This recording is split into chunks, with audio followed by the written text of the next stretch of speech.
Hello everyone, this is my review of the 75135 2016 Obi-Wan's Jedi Interceptor. It had 215 pieces and was released for £20.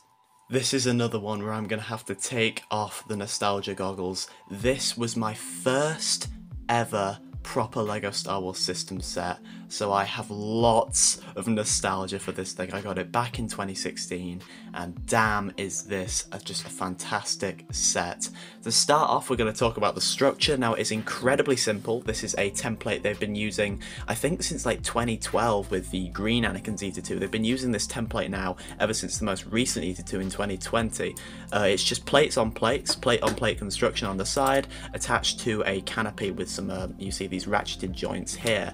One thing about these Zeta 2s, I love this printed cockpit. This is a beautiful custom made for Zeta 2 printed cockpit, which just looks fantastic, and it is very nicely proportioned. This is minifig scale and it looks great. You see the printed TIE Fighter cockpit there, the smaller version, very nice and accurate there. And just to start off with, the overall structure, very simple but very nice. You can see a sticker here. This is brick built in the new Anakin's one, so yeah, a little bit of a drawback here. They could have done this brick built, but I'll give them a pass on that. This is a print here. This Republic logo is a print. This is a very nice print here. And of course you have your astromech socket where you can put R4. I will grab R4. He will easily slot into the side. Now the original on this set, R4 stuck out a lot. I have modded this set to bring R4 down a little bit. He did stick out a lot in the original set. If we flip the wing over, I will zoom out. You can sort of see the underside here. It's not too jarring.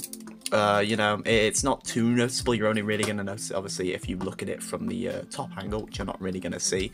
And it is fine. And of course, with these things, you're going to rotate his head, and he looks just great inside the Zeta 2. Taking a look at the back of the wings, we have quite a few stickers at the back here.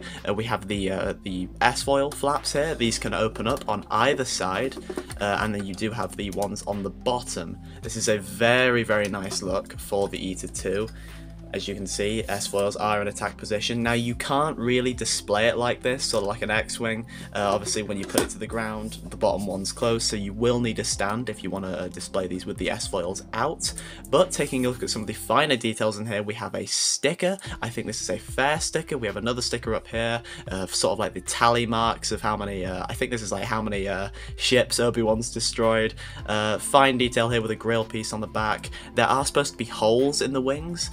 This is mimicked by this. There are no physical holes in the wings. It would be sort of less structurally sound, so this is absolutely fine. Also on the side here we can see the ion cannons. This is much better represented on the new Anakin's model when I eventually review that set, but you can see it just with a black lightsaber hilt and a bar. It is fairly nicely represented. Also on the front we do have the main cannons. They are very accurate in terms of their shaping. I love the shaping on these, very accurate. They just use some cone pieces and some Technic pieces there to make those up, and they look fine.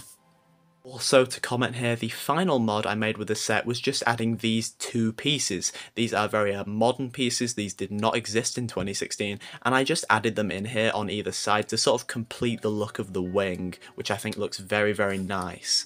You can see some unnecessary blue pins. I don't like seeing these blue pins, but it's okay. It doesn't bug me too much. There were spring missiles located here and here on either side of the set. I have removed these to give it more of a sort of a spherical look to the main pod of the ship, but the spring missiles were decently, you know, sort of hidden away there. Not too disguised, however, and I also have rebuilt the engines. These are the engines from the new Anakin Zeta 2. I just wanted them because obviously you have the iconic shot when they're both flying next to each other. I just wanted the engines to be the same. Sorry.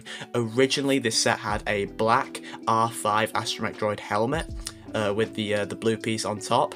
Yeah, I just changed that around. I just think it looks a bit better this way. Taking a look at the underside of the ship, you can see these the plate stacking I was talking about here. You can also see the ratcheted wings here. They can click and they are stopped by this 1x3 red plate here that just locks the wings into its correct position. And you can see some inverted tiles. Now the fighter actually doesn't rest on these inverted tiles. Don't know if you can see it, but it rests on the undersides of the wings here and the bottom of the canopy. So as you can see, it actually doesn't rest on those, which is quite interesting. But I bring the bottom of the ship up because there is only really one major flaw with this set, and that is, well, you have the undersides of these S-foils I was talking about earlier, but when you actually bring them closed, they rest on this piece here, you can see, and I had to replace the stickers for my Eta 2 because eventually there is a line that will appear on the sticker as it is pressurized. If you're rough with this thing on the bottom here, your sticker is going to get slightly like torn by this plate, which is a big sort of negative that no one speaks about. Obviously this was my first ever LEGO Star Wars set. I did used to play with this thing as a kid, so yeah, just be wary that some your underside stickers here can be damaged. Taking a look inside the cockpit, it's incredibly easy. It's just held in by a little jumper plate in there,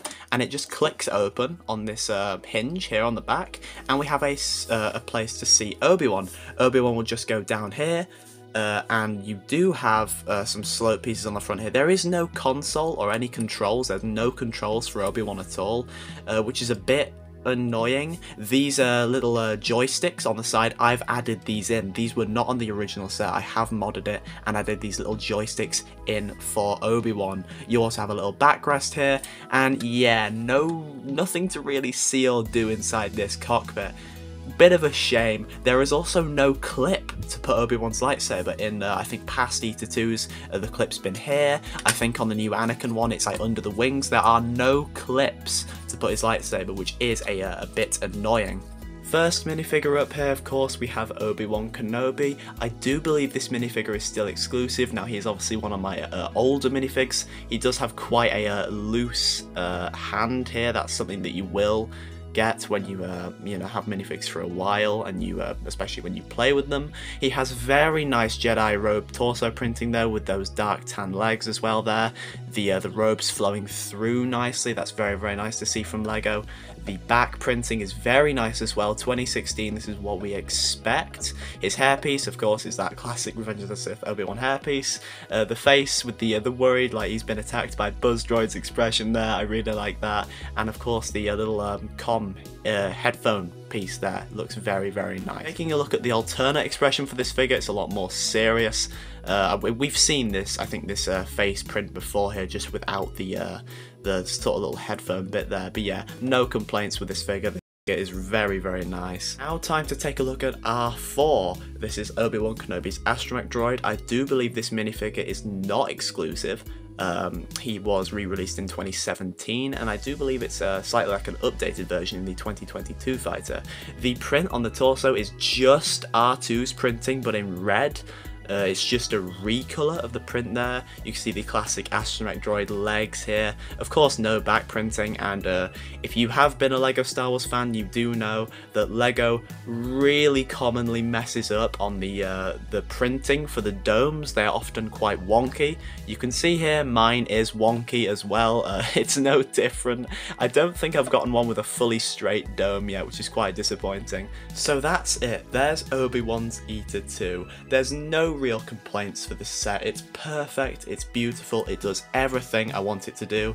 Slight complaint about the sticker situation on the bottom, and also I do think that R4 was originally way too high in the fighter, but besides those nitpicks, this thing's brilliant. This is only the second rendition of Obi-Wan's Eta 2 in the red version that's ever been made. There was one in 2005 and then this one in 2016, and if you want this set now, I've seen them ranging from 80 to 150 pounds. That's a lot of money for this thing, so if you do want this thing new sealed, it's gonna run you a fair bit of cash, but I do think it is worth it, especially if you do get the recent 2020 Anakin's Eta 2 like I have. These things look so nice together. They're from the same scene, from that iconic opening of Revenge of the Sith. Figures are great. I would have liked a third figure, maybe like a star figure of the set like LEGO sometimes does. I do think that would really elevate this set even more, but besides that, it's all good with this thing. Let me know what you think about this set in the comments below. Do you own it? Do you want it? Do you own any other Eta 2? And I will see you next time. Thank you for watching.